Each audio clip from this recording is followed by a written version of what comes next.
Bra! Bra Theodor! Bä vita landikpöffelang. Okej.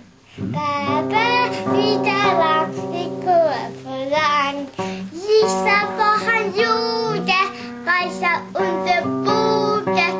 Då kommer polisen. Lukta på fisen. Och äter på fisen. Och då kommer doktorn. Och äter på rumpa.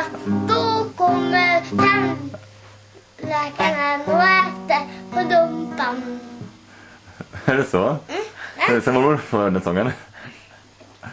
Den är farmor och farfar. Jaha, är farfars. Ja. Farfar, då säger jag till mormor. Så hon kan öva dem på jul. Ja, men det är bra att hon kan öva den på jul. Så säg hej till mormor då. Hej! Ja.